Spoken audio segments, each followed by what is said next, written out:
Today we start with the subject accountancy. You already know that the previous classes told about the mathematics already studied in SSLC, SSLC, arithmetic, algebra, geometry, area surface and trigonometry and so on. But today we discuss with the introduction to accounting.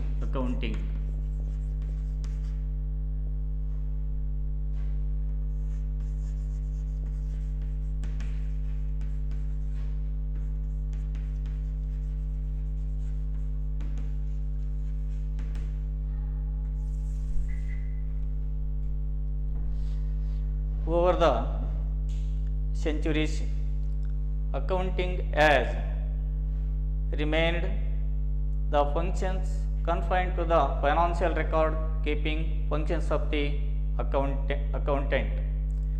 But today, the rapidly changing of business environment has forced the according to reassess their roles and financing both in the organization and the society. The role of accounting has now is shifted from that of the mere recording of transactions to that of a member of providing relevant information to the member of the decision making team. Broadly, we have to told about the accounting today much more than just bookkeeping and the preparation of financial statement. The financial reports accounting are now capable of working in exciting new growth area such as forensic science, account, solving the crimes such as web-based payment. These are the main financial planning, environmental accounting and etc. Thus relation due to the fact of accounting. Incapable of providing kind of information to that managers and the other interested persons need. In order to make better, we have to distance this aspect of accounting gradually assumed so much the important that it now can be raised to the level of the information system. As information system is collect the information about the organization, the wide variety of users whose decisions and the actions are related to its performance. This chapter we have to the different aspects.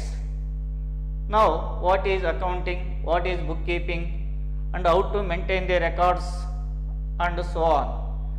In olden days, the accounting has enjoyed remarkable, and also history. Accounting is as old as an civilization. ಅಂದರೆ ಈ ಒಂದು ಲೆಕ್ಕಶಾಸ್ತ್ರ ಎಂಬತಕ್ಕಂಥದ್ದು ಬಹಳ ಮಹತ್ವವನ್ನು ಇತ್ತೀಚಿನ ದಿನಗಳಲ್ಲಿ ಪಡೆದುಕೊಂಡಿರ್ತಕ್ಕಂಥ ನಾವು ಕಾಣ್ತಿದ್ದೇವೆ. ಏಕೆಂದರೆ ಇಂದಿನ ಕಾಲದಲ್ಲಿ ಕೂಡ ಈ ಒಂದು ಲೆಕ್ಕಶಾಸ್ತ್ರ ಅಸ್ತಿತ್ವದಲ್ಲಿತ್ತು. ಆದರೆ ಅದಕ್ಕೆ ನಿರ್ದಿಷ್ಟವಾಗಿರ್ತಕ್ಕಂಥ ನೀತಿ ನಿಯಮಗಳನ್ನು ಅವರು ಅನುಸರಿಸದೆ ಲೆಕ್ಕಗಳನ್ನು ಇಡ್ತಾ ಇದ್ದರು. ಅಷ್ಟೇ ಅಲ್ಲದೆ ಇವತ್ತಿನ ವೈಜ್ಞಾನಿಕ ಯುಗದಲ್ಲಿ ಈ ಒಂದು ಲೆಕ್ಕಶಾಸ್ತ್ರವು ಇಂದಿಗಿಂತಲೂ ಕೂಡ ಹೆಚ್ಚಿನ ಒಂದು ಮಹತ್ವವನ್ನು ಪಡೆದುಕೊಂಡಿರ್ತಕ್ಕಂಥದ್ದು ನಾವು ಕಾಣ್ತಿದ್ದೇವೆ. ಏಕೆಂತಂದರೆ ಇವತ್ತು ಕೈಗಾರಿಕೆ ಕ್ರಾಂತಿಯ ಆದ ಪರಿಣಾಮವಾಗಿ ಇವತ್ತು ವ್ಯವಹಾರದ ವಹಿವಾಟುಗಳು ಕೂಡ ಏನಾಗ್ತದೆ ಅಂದರೆ ದಿನದಿಂದ ದಿನಕ್ಕೆ ಹೆಚ್ಚಾಗ್ತಕ್ಕಂಥ ನಾವು ಕಾಣ್ತಿದ್ದೇವೆ. ಹಿಂದೆ ವ್ಯವಹಾರದ ಪ್ರಮಾಣ ಕಡಿಮೆ ಇತ್ತು ಮತ್ತು ಜನಸಂಖ್ಯೆ ಕೂಡ ಕಡಿಮೆ ಇದ್ದುದರ ಪರಿಣಾಮವಾಗಿ ವಹಿವಾಟುಗಳು ಕೂಡ ಕಡಿಮೆ ಪ್ರಮಾಣದಲ್ಲಿದ್ದಾಗ ಅಂತಹ ಸಂದರ್ಭದಲ್ಲಿ ಲೆಕ್ಕಶಾಸ್ತ್ರವು ಅಷ್ಟೊಂದು ಮಹತ್ವವನ್ನು ಪಡೆದುಕೊಂಡಿರಲಿಲ್ಲ. Today we have too much importance in olden days because the industrial growth and so many transactions, import and export and so on. ಅಂದರೆ ಯಾವಾಗ ಈ ಒಂದು ಕೈಗಾರಿಕೆಯ ಕ್ರಾಂತಿ ಆದ ನಂತರ ಅನೇಕ ವಿಧವಾಗಿರ್ತಕ್ಕಂಥ ವೈಜ್ಞಾನಿಕ ಸಂಶೋಧನೆಗಳ ಪರಿಣಾಮವಾಗಿ ಹೆಚ್ಚಿನ ಪ್ರಮಾಣದಲ್ಲಿರ್ತಕ್ಕಂಥ ಕೈಗಾರಿಕೆಗಳು ಬೆಳೀಲಿಕ್ಕೆ ಏನಾಯ್ತು ಅಂತಂದರೆ ಕಾರಣವಾಗಿರ್ತಕ್ಕಂಥದ್ದು. ಇದರ ಪರಿಣಾಮವಾಗಿ ಈ ಸಂಬಂಧಪಟ್ಟಿರ್ತಕ್ಕಂಥ ವ್ಯವಹಾರ ವಹಿವಾಟುಗಳನ್ನು ಸಾಮಾನ್ಯವಾಗಿ ನಾವು ಏನು ಮಾಡ್ತೇವೆ, ರಫ್ತನ್ನು ಮಾಡ್ತೇವೆ, ಆಮದನ್ನು ಮಾಡ್ಕೊಳ್ಬೇಕಾಗತ್ತೆ, import and export. In such time the record the transactions of the business. ಅಂದರೆ ಪ್ರತಿಯೊಂದು ನಾವು ಮಾಡಿರ್ತಕ್ಕಂಥ ವ್ಯವಹಾರಗಳನ್ನು ಸರಿಯಾದ ರೀತಿಯಲ್ಲಿ ದಾಖಲಿಸಿದಾಗ at the end of the period we have to how much of profit, how much of loss in the business. ಅಂದರೆ ನಾವು ಮಾಡಿರ್ತಕ್ಕಂಥ ವ್ಯವಹಾರ ವಹಿವಾಟುಗಳಿಂದ ನಮಗೆ ಲಾಭ ಆಗಿದೆಯೋ ಅಥವಾ ನಷ್ಟವಾಗಿದೆಯೋ ಅಂತಕ್ಕಂಥದ್ದನ್ನು ತಿಳಿದುಕೊಳ್ಳಬೇಕಾದರೆ ಸಂಬಂಧಪಟ್ಟಿರ್ತಕ್ಕಂಥ ದಾಖಲೆಗಳನ್ನು ಇಟ್ಟುಕೊಂಡಾಗ ಆ ಸಂದರ್ಭದಲ್ಲಿ ನಾವು ಸುಲಭವಾಗಿ ಮಾಡಿರ್ತಕ್ಕಂಥ ವ್ಯವಹಾರದ ವಹಿವಾಟುಗಳ ಆಧಾರದ ಮೇಲೆ ನಾವು ಹಾಕಿರ್ತಕ್ಕಂಥ ಬಂಡವಾಳಕ್ಕೆ ಅನುಗುಣವಾಗಿರ್ತಕ್ಕಂಥ ರೀತಿಯಲ್ಲಿ ಲಾಭ ಬಂದಿದೆಯೋ ಅಥವಾ ನಷ್ಟ ಆಗಿದೆಯೋ ಅಂತಕ್ಕಂಥದ್ದನ್ನು ಕೂಡ ಸುಲಭವಾಗಿರ್ತಕ್ಕಂಥ ರೀತಿಯಲ್ಲಿ ತಿಳ್ಕೊಳ್ಳೋಕ್ಕೆ ಏನಾಗುತ್ತೆ ಅಂತಂದರೆ ಸಾಧ್ಯವಾಗ್ತಕ್ಕಂಥದ್ದು. ಆದರೆ ಇವತ್ತು ಈ ಲಾಭ ಅಥವಾ ನಷ್ಟ ಎಂಬತಕ್ಕಂಥದ್ದು ವ್ಯವಹಾರದಲ್ಲಿ ಮುಖ್ಯವಾಗಿರ್ತಕ್ಕಂಥ ಗುರಿ ಏನಂತಂದರೆ ಪ್ರತಿಯೊಬ್ಬ ವ್ಯಾಪಾರಸ್ಥನ ಗುರಿ ಏನಾಗಿರುತ್ತೆ, ಲಾಭವನ್ನು ಗಳಿಸಬೇಕೆಂಬತಕ್ಕಂಥದ್ದೇ ಆಗಿರುತ್ತೆ. But certain times the business man a suffering loss or more profit or less profit will be occurred in the business. ಕೆಲವು ಸಂದರ್ಭದಲ್ಲಿ ವ್ಯವಹಾರದಲ್ಲಿ ಲಾಭನೂ ಆಗುತ್ತೆ, ನಷ್ಟನೂ ಆಗುತ್ತೆ. ಯಾವಾಗಲೂ ಕೂಡ ಲಾಭನ ಆಗುತ್ತೆ ಅಥವಾ ಯಾವಾಗ ಕೂಡ ನಷ್ಟ ಆಗಲಿಕ್ಕೆ ಸಾಧ್ಯತೆ ಇಲ್ಲ. ಆದರೆ ಹೆಚ್ಚಿನ ಪ್ರಮಾಣ ಸರ್ವೈವಲ್ ಆಫ್ ದಿ ಬಿಸ್ನೆಸ್ ಅಂದರೆ ಯಾವ ಒಂದು ಸಂಸ್ಥೆ ದೀರ್ಘವಾಗಿ ಅಸ್ತಿತ್ವದಲ್ಲಿ ಉಳಿದುಕೊಳ್ಳಬೇಕಾದರೆ ಅದು ಲಾಭವನ್ನು ಗಳಿಸಿದಾಗ ಮಾತ್ರ ಸಾಧ್ಯತೆ ಉಂಟು.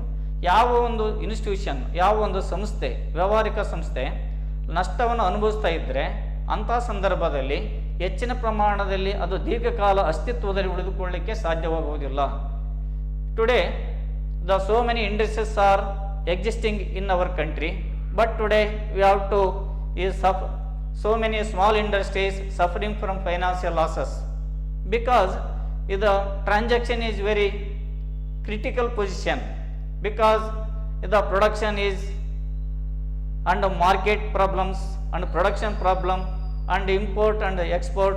These are the problems arise in the business. In such time the financial or industrial institutions are suffering lot of loss. So that in such transactions each and every businessman we have to record the particular book in a kept a record.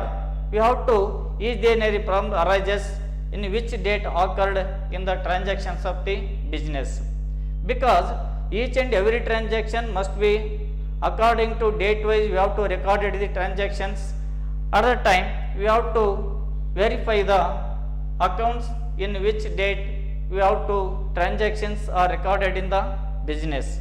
But every business we have to sometimes we have to credit transaction and debit transaction will be recorded in the books, because sometimes the businessman give the credit basis and sometimes you have cash basis transactions will be recorded in the books, but cash transactions are not recorded in the books in some persons.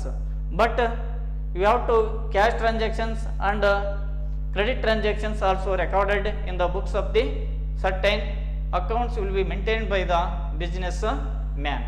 ಅಂದರೆ ಕೆಲವು ಸಂದರ್ಭದಲ್ಲಿ ನಾವು ವ್ಯವಹಾರದ ವಹಿವಾಟುಗಳನ್ನು ಕೂಡ ಮಾಡಬೇಕಾದರೆ ಇಲ್ಲಿ ಉದ್ದರಿ ಮತ್ತು ನಗದು ವ್ಯವಹಾರ ಎಂಬತಕ್ಕಂಥದ್ದನ್ನು ಕೂಡ ನಾವು ಮಾಡಬೇಕಾಗುತ್ತೆ. ಏಕೆಂದರೆ ಇನ್ನು always not only cash transaction and ಮಾಡಲಿಕ್ಕೆ ಇದು ಸಾಧ್ಯತೆ ಇಲ್ಲ. ಅಂದರೆ ಎಲ್ಲ ಸಂದರ್ಭದಲ್ಲಿ ಕೂಡ ನಾವು ನಗದು ವ್ಯವಹಾರವನ್ನೇ ನಡೆಸ್ಕೊಂಡು ಹೋಗ್ತೇವೆ ಅಂತಕ್ಕಂಥ ಸಾಧ್ಯ ಹೋಗೋದಿಲ್ಲ. ಇನ್ ಸಚ್ ಟೈಮ್ ಅಂಥ ಸಂದರ್ಭದಲ್ಲಿ ವ್ಯವಹಾರಸ್ಥನಾಗಿರ್ತಕ್ಕಂಥ ವ್ಯಕ್ತಿ ಏನು ಮಾಡ್ತಾನೆ, ಉದ್ದರಿ ಆಧಾರದ ಮೇಲೂ ಕೂಡ ವ್ಯವಹಾರ ಮಾಡ್ತಾನೆ, ನಗದು ವ್ಯವಹಾರದ ಮೇಲೂ ಕೂಡ ವ್ಯವಹಾರವನ್ನು ಮಾಡ್ತಕ್ಕಂಥದ್ದು ನಾವು ಕಾಣ್ತಿದ್ದೇವೆ. ನಮ್ಮ ದಿನನಿತ್ಯ ಜೀವನದಲ್ಲಿ daily occurred in the business only the financial transactions are recorded in the books of the accounts. ಕೇವಲ ಇಲ್ಲಿ ಆರ್ಥಿಕ ಚಟುವಟಿಕೆಗಳಿಗೆ ಸಂಬಂಧಪಟ್ಟಿರ್ತಕ್ಕಂಥ ವ್ಯವಹಾರಗಳನ್ನು ಮಾತ್ರ ಸಂಬಂಧಿಸಿದ ಪುಸ್ತಕದಲ್ಲಿ ಏನು ಮಾಡ್ತಾರೆ ಅಂದರೆ ಬರೆಯಲಾಗುತ್ತೆ.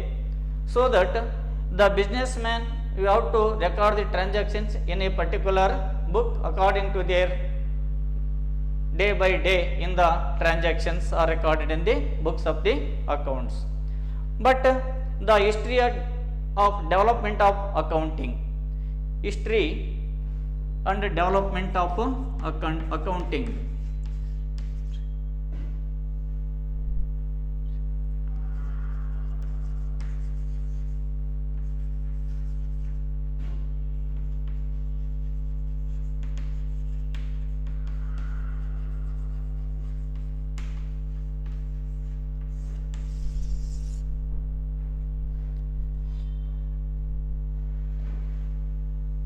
The history of accounting is as old as the civilization. The seeds of accounting were most of the first shown in Babylonia and Egypt around 4000 BC.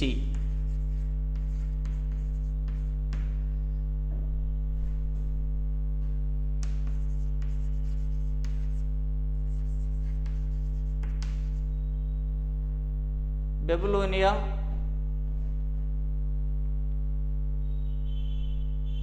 and Egypt.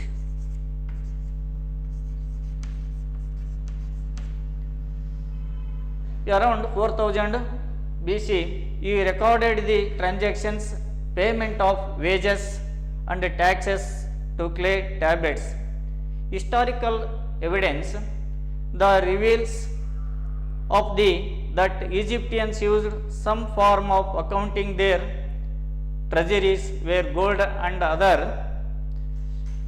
valuable were kept. The in charge of treasurer had to send day to day or month wise reports were sent to kings. Babylonian, the prime minister and the month of reports were sent to the kings. Babylonia known as the city of commerce. Babylonia is the city of commerce.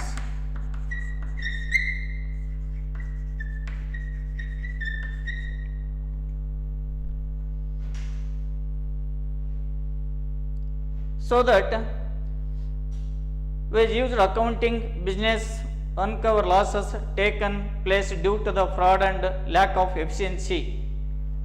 In Greek, accounting was used to appropriating the revenue received among the treasuries, maintaining the total receipt and total payment and the balance of government in the financial transactions. And the Romans also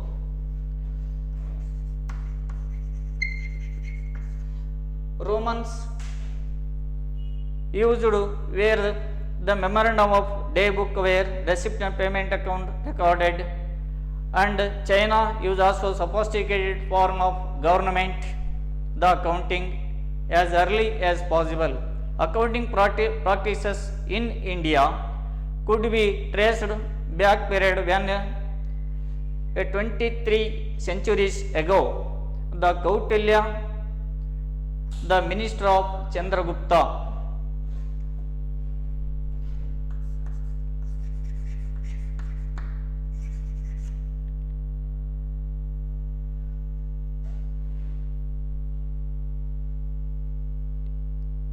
the minister of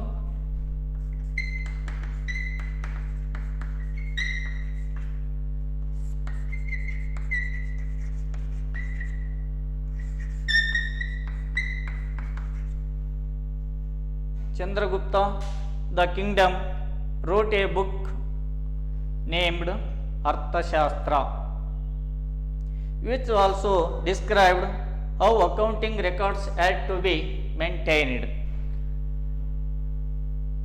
The Kautilya, the minister of Chandragupta, he wrote a book, the Arthashastra, which describe how to maintain the accounting system will be maintained by the businessman, so that afterwards the Italian system of accounting, the Italian, the famous, the Luca Pacioli, the father of the accounting.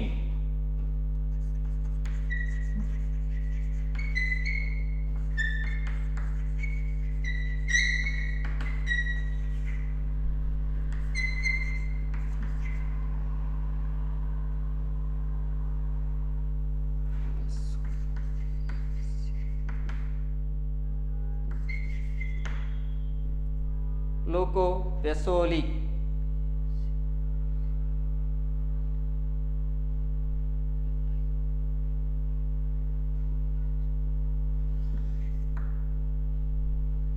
Luca Pacioli in Italy, in Venice, 1914. He wrote a book,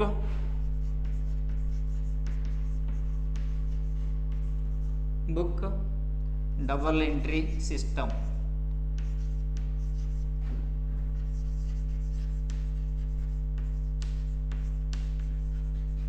Double Entry System. The father of accounting with Italy. This system of accounting is also Italian system of bookkeeping. Luca Pacioli, the Venice, in 1914, we have to wrote a book, the double entry system of bookkeeping. The Luca Pacioli, we have to double, it means 2 entries are recorded in the concerned books. These 2 accounts are, one is debit and another one is credit. This system will be used in the system of accounting kept maintained by the Luca Pacioli.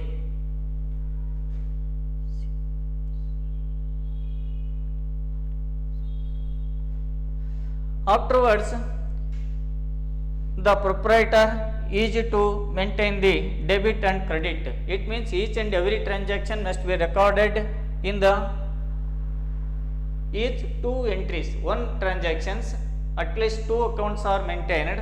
One account is debit, another account is credit. This system will be adopted the Luca Pacioli.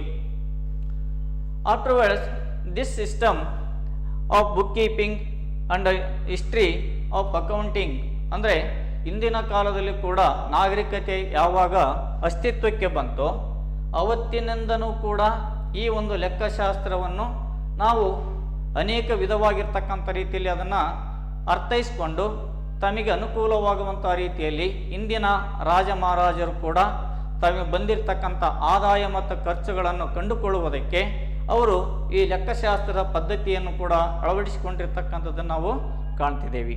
ಏಕೆಂತಂದರೆ ಇಂದಿನ ಕಾಲದಲ್ಲಿ ಕೂಡ ಬೆಬಲೋನಿಯಾ ಆಗಿರ್ತಕ್ಕಂಥದ್ದಾಗಿರ್ಬೋದು ಅಥವಾ Greek ಆಗಿರ್ಬೋದು ಅಥವಾ Egypt ಆಗಿರ್ತಕ್ಕಂಥ ನಾಗರಿಕತೆಯಲ್ಲಿ ಕೂಡ ಅವತ್ತಿನ ರಾಜ ಮಹಾರಾಜರು ಕೂಡ ತಮಗೆ ಬಂದಿರತಕ್ಕಂಥ ಆದಾಯದ ಮೂಲಗಳನ್ನು ಯಾವ ಯಾವುದಕ್ಕೆ ಎಷ್ಟೆಷ್ಟು ಹಣವನ್ನು ಪಾವತಿ ಮಾಡಿದ್ದೇವೆ ಅಂತಕ್ಕಂಥದ್ದನ್ನು ಕೂಡ ಕಂಡುಕೊಳ್ಳುವುದಕ್ಕೆ ಈ ಒಂದು ಲೆಕ್ಕಶಾಸ್ತ್ರ ಪದ್ಧತಿಯನ್ನು ಅಳವಡಿಸಿಕೊಳ್ತಾ ಇದ್ದರು. ಯಾಕಂದರೆ ಯಾವುದೇ ಮೂಲದಿಂದ ಎಷ್ಟು ಆದಾಯ ಬಂದಿದೆ, ಯಾವುದರಿಂದ ಎಷ್ಟು ಬಂದಿದೆ ಆದಾಯ, ಯಾವುದಕ್ಕೆ ಎಷ್ಟು ಹಣ ವ್ಯಯವಾಗಿದೆ, ಎಷ್ಟನ್ನು ಖರ್ಚು ಮಾಡಿದ್ದೇವೆ, ಉಳಿದಿರ್ತಕ್ಕಂಥದ್ದು ಎಷ್ಟು ಎಂಬತಕ್ಕಂಥದ್ದನ್ನು ನಾವು ತಿಳಿದುಕೊಳ್ಳಬೇಕಾದರೆ ಈ ಲೆಕ್ಕಶಾಸ್ತ್ರದಿಂದ ಮಾತ್ರ ಸಾಧ್ಯತೆ ಉಂಟು. ಆದ್ದರಿಂದ ಈ ಲೆಕ್ಕಶಾಸ್ತ್ರ ಅವತ್ತಿನ ಸಂದರ್ಭದಲ್ಲಿ ವ್ಯವಹಾರದ ವಹಿವಾಟುಗಳ ಪ್ರಮಾಣ ಕಡಿಮೆ ಇದ್ದುದರ ಪರಿಣಾಮವಾಗಿ ಅಷ್ಟೊಂದು ಪ್ರಾಮುಖ್ಯತೆಯನ್ನು ಪಡೆದಿರಲಿಲ್ಲ. ನಂತರ ಕಾಲಕ್ರಮೇಣವಾಗಿರ್ತಕ್ಕಂಥ ರೀತಿಯಲ್ಲಿ ಜನರು ಒಂದು ನಾಗರಿಕತೆಯ ಪ್ರಬುದ್ಧಕ್ಕೆ ಬಂದಾಗ, ವ್ಯವಹಾರದ ವಹಿವಾಟುಗಳು ಕೂಡ ಹೆಚ್ಚುತ್ತಾ ಬಂದಾಗ ಕಾಲಕ್ಕೆ ಅನುಗುಣವಾಗಿರ್ತಕ್ಕಂಥ ರೀತಿಯಲ್ಲಿ ಈ ಲೆಕ್ಕಶಾಸ್ತ್ರವನ್ನು ಕೂಡ ಏನು ಮಾಡಿದ್ರು ಅಂದರೆ ಅಲ್ಲಿ ಬದಲಾವಣೆಯನ್ನು ಮಾಡಿಕೊಳ್ತಾ ಬಂದರು. ಇದರಿಂದಾಗಿ ವ್ಯಾಪಾರಸ್ಥರಿಗೆ ತಾವು ಮಾಡಿರ್ತಕ್ಕಂಥ ವ್ಯವಹಾರದಿಂದ ತಮಗೆ ಲಾಭವಾಗಿದೆಯೋ ಅಥವಾ ನಷ್ಟವಾಗಿದೆಯೋ ಅಂತಕ್ಕಂಥದ್ದನ್ನು ಕೂಡ ಕೊಂಡುಕೊಳ್ಬೇಕಾಗುತ್ತೆ. ಯಾಕಂದರೆ ನಾವು ಎಷ್ಟು ಬಂಡವಾಳನ ಹಾಕಿದ್ದೇವೆ, ಒಂದು ವರ್ಷ ಆದ ನಂತರ ನಮಗೆ ಮಾಡಿರ್ತಕ್ಕಂಥ ವ್ಯವಹಾರದಿಂದ ಎಷ್ಟು ಲಾಭ ಆಗಿದೆ, ಎಷ್ಟು ನಷ್ಟ ಆಗಿದೆ ಅಂತಕ್ಕಂಥದ್ದನ್ನು ಕೂಡ ತಿಳಿದುಕೊಳ್ಳಬೇಕಾದರೆ ನಮಗೆ ನಾವು ಈ ಒಂದು ವ್ಯವಹಾರ ವಹಿವಾಟುಗಳನ್ನು ಕ್ರಮಬದ್ಧವಾಗಿರ್ತಕ್ಕಂಥ ರೀತಿಯಲ್ಲಿ ಬರೆದಿಟ್ಟಾಗ ಮಾತ್ರ ಅವುಗಳನ್ನು ಸುಲಭವಾಗಿರ್ತಕ್ಕಂಥ ರೀತಿಯ ಲಾಭ ಮತ್ತು ನಷ್ಟ ಎಷ್ಟು ಎಂಬತಕ್ಕಂಥದ್ದನ್ನು ನಾವು ತಿಳಿದುಕೊಳ್ಳಬಹುದು. You already we discussed in high school level. We have to profit equals to sales minus purchase, and loss equals to purchase minus loss.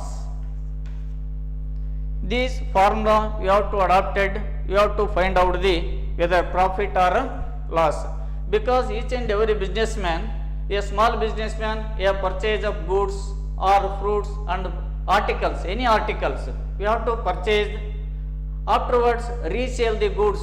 A purchaser, you have to purchase the goods and afterwards you have to sales.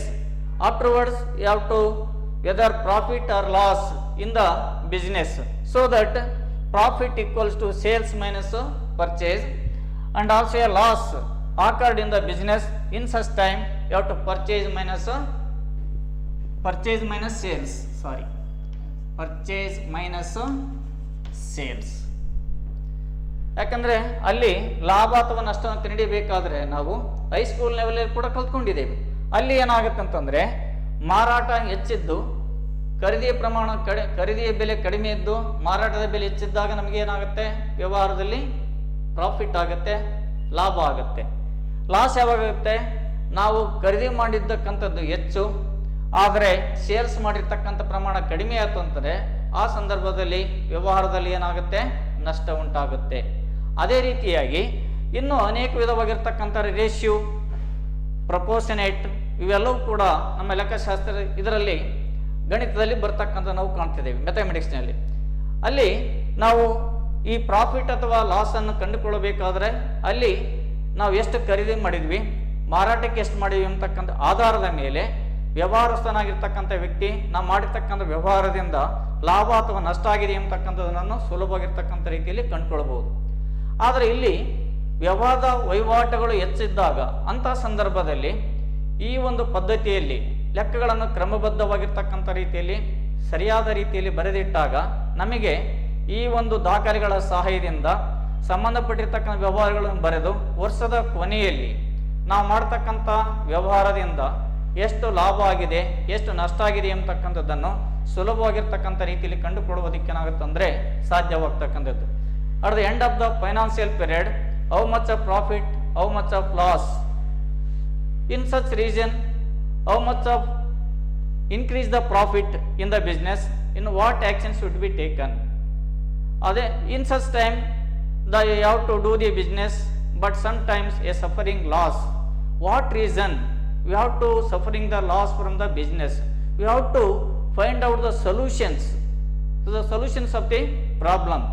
ಈ ಒಂದು ಕೆಲವು ಸಂದರ್ಭದಲ್ಲಿ ನಾವು ಮಾಡ್ತಕ್ಕಂಥ ವ್ಯವಹಾರಗಳಿಂದ ಯಾವ ರೀತಿಯಾಗಿರ್ತಕ್ಕಂಥ ರೀತಿಯಲ್ಲಿ ಲಾಭ ಆಗಿದೆ ಅಥವಾ ನಷ್ಟ ಆಗಿದೆ, ಯಾಕಾಯಿತು, ಯಾವ ಕಾರಣದಿಂದ ನಷ್ಟ ಆಗಿದೆ ಅಂತಕ್ಕಂಥದ್ದನ್ನು ಅದರ ಮೂಲಗಳನ್ನು ನಾವು ಕಂಡುಕೊಂಡಾಗ ಮುಂದೆ ಆಗ್ತಕ್ಕಂಥದ್ದನ್ನು ತಡೆಗಟ್ಟಬೇಕಾದ್ರೆ ಯಾವ ರೀತಿಯಾಗಿರ್ತಕ್ಕಂಥ ರೀತಿಯಲ್ಲಿ ಕ್ರಮಗಳನ್ನು ಅನುಸರಿಸಬೇಕು ಎಂಬತಕ್ಕಂಥದ್ದನ್ನು ಕೂಡ ನಿರ್ಧರಿಸುವುದಕ್ಕೆ ಏನಾಗುತ್ತೆ, ಇದರಿಂದ ಸಾಧ್ಯವಾಗ್ತಕ್ಕಂಥದ್ದು. ಅದೇ ರೀತಿಯಾಗಿ ಲಾಭ ಬಂದಿದೆ, ಲಾಭದ ಪ್ರಮಾಣವನ್ನು ಕೂಡ ಇನ್ನೂ ಹೆಚ್ಚು ಮಾಡಬೇಕಾದ್ರೆ ಯಾವ ಒಂದು ಸುಧಾರಣಾ ಕ್ರಮಗಳನ್ನು ಅನುಸರಿಸಬೇಕಾಗತ್ತೆ. ಯಾಕಂದರೆ ವ್ಯವಹಾರ ಮಾಡ್ತಕ್ಕಂಥ ಮುಖ್ಯವಾಗಿರ್ತಕ್ಕಂಥ ಉದ್ದೇಶ ಏನಿರುತ್ತೆ, ಲಾಭನ ಗಳಿಸಬೇಕೆಂಬತಕ್ಕಂಥದ್ದೇ ಅದರ ಪ್ರಮುಖವಾಗಿರ್ತಕ್ಕಂಥ ಇಂಟೆನ್ಷನ್ ಅಥವಾ ಮೋಟಿವ್ ಆಗಿರ್ತಕ್ಕಂಥದ್ದು. ಆದ್ದರಿಂದ ವ್ಯಾಪಾರಸ್ಥನಾಗಿರ್ತಕ್ಕಂಥ ವ್ಯಕ್ತಿ ಈ ಒಂದು ವ್ಯವಹಾರಗಳನ್ನು ಸರಿಯಾದ ರೀತಿಯಲ್ಲಿ ಬರೆದಿಟ್ಟಾಗ ಅವ ದಾಖಲೆಗಳಿಂದ ನಮಗೆ ಪರಿಪೂರ್ಣವಾಗಿರ್ತಕ್ಕಂಥ ರೀತಿಯಲ್ಲಿ ಮಾಹಿತಿಗಳನ್ನು ಶಾಶ್ವತವಾಗಿರ್ತಕ್ಕಂಥ ರೀತಿಯಲ್ಲಿ ಇಡುವುದಕ್ಕೆ ಏನಾಗುತ್ತೆ ಅಂದರೆ ಸಾಧ್ಯವಾಗುತ್ತೆ. ಇದರಿಂದಾಗಿ ಮುಂದೆ ನಮ್ಗೆ ಯಾವುದಾದರೂ ಮಾಡಿರ್ತಕ್ಕಂಥ ವ್ಯವಹಾರಗಳಿಂದ ಲಾಸ್ಟ್ ಹಿಂದಿನ ವರ್ಷ ಎಷ್ಟು ಲಾಭ ಆಗಿತ್ತು, ಇವು ಪ್ರಸ್ತುತ ವರ್ಷದಲ್ಲಿ current year and previous year comparison of the 2 years, ಹಿಂದಿನ ವರ್ಷ ಮತ್ತು ಪ್ರಸಕ್ತ ಸಾಲಿರ್ತಕ್ಕಂಥ ಲಾಭದ ಪ್ರಮಾಣದಲ್ಲಿ ಏನಾದರೂ ಹೆಚ್ಚಾಗಿದೆಯೋ ಅಥವಾ ಸಮವಾಗಿದೆಯೋ ಅಥವಾ ಕಡಿಮೆ ಆಗಿದ್ದರೆ ಯಾವ ಕಾರಣಕ್ಕೆ ಕಡಿಮೆ ಆಗಿದೆ, ಹೆಚ್ಚಾಗಿದ್ದರೆ ಯಾವ ಕಾರಣದಿಂದ ಕಡಿಮೆಯಾಗಿದೆ ಹೆಚ್ಚಾಗಿದೆ ಎಂಬತಕ್ಕಂಥದ್ದನ್ನು ಕೂಡ ಸುಲಭವಾಗಿರ್ತಕ್ಕಂಥ ರೀತಿಯಲ್ಲಿ ನಿರ್ಧರಿಸುವುದಕ್ಕೆ ಏನಾಗುತ್ತೆ, ಸಾಧ್ಯವಾಗುತ್ತೆ. ಅಂದರೆ ನಾವು ಮಾಡಿರ್ತಕ್ಕಂಥ ಎಲ್ಲ ವ್ಯವಹಾರಗಳನ್ನು ಕೂಡ ಮನುಷ್ಯ ನೆನಪಿನಿಟ್ಕೊಳ್ಳಿಕ್ಕೆ ಸಾಧ್ಯತೆ ಇಲ್ಲ. All transactions should not be kept in our mind, so that we have to forget those transactions. In such time, the each and every transactions must be recorded in the concerned books that will be help the businessman. ಇದರಿಂದ ಏನಾಗುತ್ತೆ ಅಂತಂದರೆ ನಾವು ಮಾಡಿರ್ತಕ್ಕಂಥ ಪ್ರತಿಯೊಂದು ವಹಿವಾಟುಗಳನ್ನು ಸರಿಯಾದ ರೀತಿಯಲ್ಲಿ ಬರೆದಿಟ್ಟಾಗ ಅವುಗಳು ನಮಗೆ ಸರಿಯಾಗಿರ್ತಕ್ಕಂಥ ರೀತಿಯಲ್ಲಿ ಬೇಕಾಗಿರ್ತಕ್ಕಂಥ ಮಾಹಿತಿಗಳನ್ನು ಕಂಡುಕೊಳ್ಳುವುದಕ್ಕೆ ಏನಾಗುತ್ತೆ ಅಂದರೆ ಸಹಾಯವಾಗ್ತಕ್ಕಂಥದ್ದು.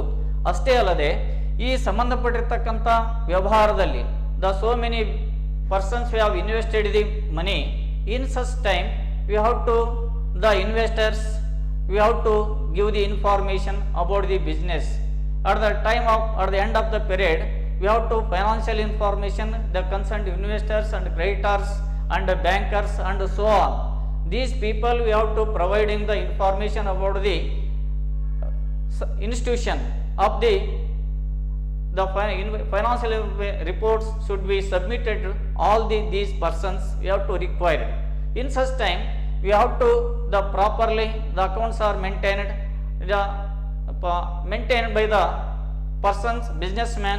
At the time we have to give complete information about the subject, and also the investors and creditors and bankers we have to financial position is good or not.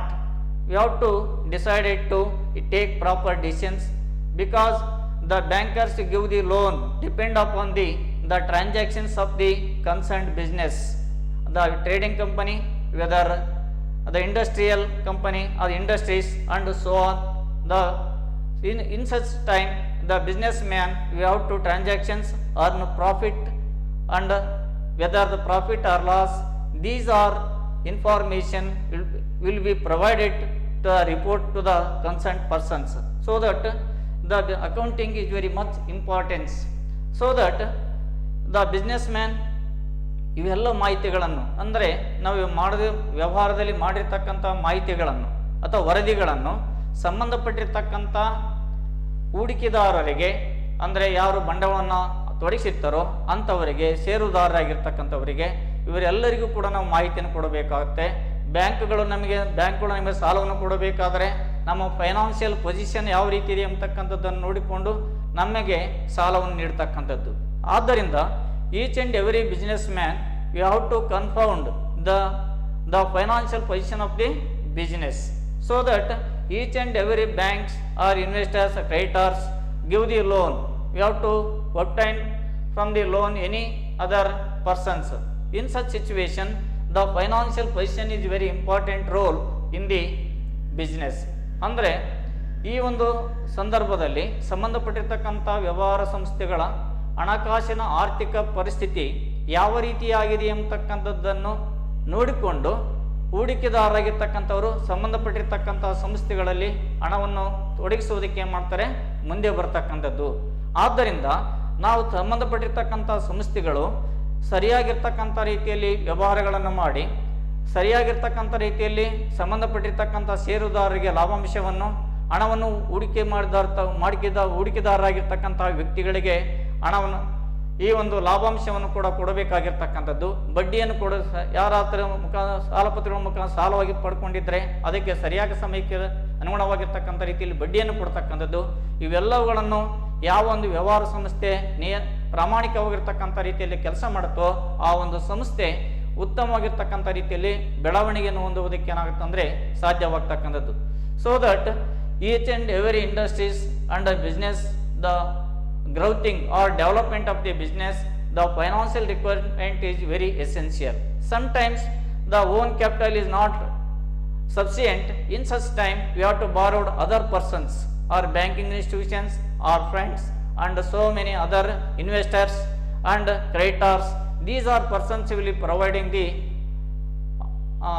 loan or amount will be provided to the business, so that these persons we have to give the amount, after certain period will repay the amount.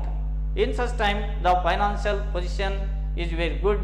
In such time we have to the financial position of the business is good. In such time we have to more capital will be occurred in the business. ಅಂದರೆ ನಾವು ಮಾಡ್ತಕ್ಕಂಥ ವ್ಯವಹಾರ ವಹಿವಾಟುಗಳಿಂದ ನಮ್ಮ ಒಂದು ಸಂಸ್ಥೆ ಅಥವಾ ಕೈಗಾರಿಕೆ ಸಂಸ್ಥೆ ಉತ್ತಮವಾಗಿರ್ತಕ್ಕಂಥ ರೀತಿಯಲ್ಲಿ ಲಾಭವನ್ನು ಗಳಿಸ್ತಾ ಇದ್ದರೆ ಅಂಥ ಸಂದರ್ಭದಲ್ಲಿ ಹೂಡಿಕೆದಾರರಾಗಿರ್ತಕ್ಕಂಥವರು ಕೂಡ ಹೆಚ್ಚಿನ ಹಣವನ್ನು ಹೂಡಲಿಕ್ಕೆ ಆಸಕ್ತಿಯನ್ನು ಹೊಂದತಕ್ಕಂಥದ್ದು. ನಂತರ ಸಮಯಕ್ಕೆ ಸರಿಯಾಗಿರ್ತಕ್ಕಂಥ ಲಾಭಾಂಶವನ್ನು ಘೋಷಣೆ ಮಾಡ್ತಕ್ಕಂಥದ್ದು. ನಂತರ ಸಂಬಂಧಪಟ್ಟಿರ್ತಕ್ಕಂಥ ಸಾಲಗಾರರಿಗೆ ಬಡ್ಡಿಯನ್ನು ಸಮಯಕ್ಕೆ ಅನುಸಾರವಾಗಿರ್ತಕ್ಕಂಥ ರೀತಿಯಲ್ಲಿ ಪಾವತಿಯನ್ನು ಮಾಡ್ತಕ್ಕಂಥದ್ದು. ಪಡೆದುಕೊಂಡಿರ್ತಕ್ಕಂಥ ಸಾಲವನ್ನು ಕಂತುಗಳ ರೂಪದಲ್ಲಿ ಸುಲಭವಾಗಿರ್ತಕ್ಕಂಥ ರೀತಿಯಲ್ಲಿ ಪಾವತಿಯನ್ನು ಮಾಡಿದಾಗ ಅಂಥ ಸಂದರ್ಭದಲ್ಲಿ ಒಂದು ಒಳ್ಳೆಯ ಒಂದು ಹೆಸರನ್ನು ಪಡೆದುಕೊಳ್ಳುವುದಕ್ಕೆ ಸಂಬಂಧಪಟ್ಟಿರ್ತಕ್ಕಂಥ ಸಂಸ್ಥೆಗಳಿಗೆ ಹೆಚ್ಚಿನ ಪ್ರಮಾಣದಲ್ಲಿರ್ತಕ್ಕಂಥ ರೀತಿಯಲ್ಲಿ ಬಂಡವಾಳವನ್ನು ಕೂಡ ಸಂಗ್ರಹಿಸುವುದಕ್ಕೆ ಇದರಿಂದ ಏನಾಗುತ್ತೆ ಅಂತಂದರೆ ಸಾಧ್ಯವಾಗ್ತಕ್ಕಂಥದ್ದು ನಾವು ಕಾಣ್ತಿದ್ದೇವೆ. ಏಕೆಂದರೆ ಇವತ್ತು ಇನ್ಫೋಸಿಸ್ ಆಗಲೈತಿ, ವಿಪ್ರೋ ಆಗಲೈತಿ, ಟಾಟಾ ಆಗಲಿ, ದಾಲ್ಮಿಯಾ ಆಗಲಿ, so many industries are developing in our country. These industries we have to growth main on the depend upon the financial position of the business. ಅಂದರೆ ಆ ಒಂದು ಸಂಸ್ಥೆಗಳು ಉತ್ತಮವಾಗಿರ್ತಕ್ಕಂಥ ರೀತಿಯಲ್ಲಿ ಬೆಳವಣಿಗೆಯನ್ನು ಹೊಂದಲಿಕ್ಕೆ ಕಾರಣವಾಗಿರ್ತಕ್ಕಂಥದ್ದು ಅಲ್ಲಿರ್ತಕ್ಕಂಥ ಸಂಬಂಧಪಟ್ಟಿರ್ತಕ್ಕಂಥ ಸಂಸ್ಥೆಯು ಸರಿಯಾಗಿರ್ತಕ್ಕಂಥ ವಹಿವಾಟುಗಳನ್ನು ಮಾಡಿ ಅತ್ಯಧಿಕ ಪ್ರಮಾಣದಲ್ಲಿರ್ತಕ್ಕಂಥ ರೀತಿಯ ಲಾಭವನ್ನು ಗಳಿಸುತ್ತಿರುವುದರಿಂದ ಇವತ್ತು ಪ್ರಾಮಾಣಿಕವಾಗಿರ್ತಕ್ಕಂಥ ರೀತಿಯಲ್ಲಿ ಕಟ್ಟಬೇಕಾಗಿರ್ತಕ್ಕಂಥ ತೆರಿಗೆಗಳನ್ನಾಗಿರ್ಬೋದು ಅಥವಾ ಇನ್ನಿತರ ಯಾವುದೇ ನೌಕರಿ ಕೊಡಬೇಕಾಗಿರ್ತಕ್ಕಂಥ ವೇತನ ಆಗಿರ್ಬೋದು, ಇವೆಲ್ಲಗಳನ್ನು ಪ್ರಾಮಾಣಿಕವಾಗಿರ್ತಕ್ಕಂಥ ರೀತಿಯಲ್ಲಿ ಮಾಡುತ್ತಿರುವುದರಿಂದ ಅಲ್ಲಿರ್ತಕ್ಕಂಥ ನೌಕರ ವರ್ಗ ಕೂಡ ಏನು ಮಾಡುತ್ತಂದರೆ ಹೆಚ್ಚು ಆಸಕ್ತಿಯಿಂದ ಕೆಲಸವನ್ನು ಮಾಡಲಿಕ್ಕೆ ಸಾಧ್ಯವಾಗ್ತಕ್ಕಂಥದ್ದು, ಪ್ರೋತ್ಸಾಹವನ್ನು ಕೊಡ್ತಕ್ಕಂಥದ್ದು. ಇದರಿಂದಾಗಿ ಆ ಸಂಸ್ಥೆಗಳು ಹೆಚ್ಚಿನ ಪ್ರಮಾಣದಲ್ಲಿ ಬೆಳವಣಿಗೆಯನ್ನು ಹೊಂದಲಿಕ್ಕೆ ಸಾಧ್ಯವಾಗ್ತಕ್ಕಂಥದ್ದು ನಾವು ಕಾಣ್ತಿದ್ದೇವೆ. ಇಷ್ಟು ಇವತ್ತಿನ ದಿನ. ಈ ಒಂದು today we have to finishing this topic of the accountancy. Next period we have to discuss about what is the meaning of accountancy and bookkeeping, accounting. These transactions must be understanding. Afterwards we have to easy to all these transactions. Afterwards the financial accounting only the economic events, identifications and measurement and recording and communication, organizations, interested users of information about the accountancy. ಅಂದರೆ ಈ ಸಂಬಂಧಪಟ್ಟಿರ್ತಕ್ಕಂಥ ಲೆಕ್ಕಶಾಸ್ತ್ರವು ಯಾರ್ಯಾರಿಗೆ ಇದು ಅನುಕೂಲವಾಗ್ತಕ್ಕಂಥದ್ದು. The different persons are used in the accounting because small business man and big also large scale industries and large scale business man we have to adopted this system of accountancy. We have to father of the Luke of Pesoli was the first introduced the road book double entry system of bookkeeping.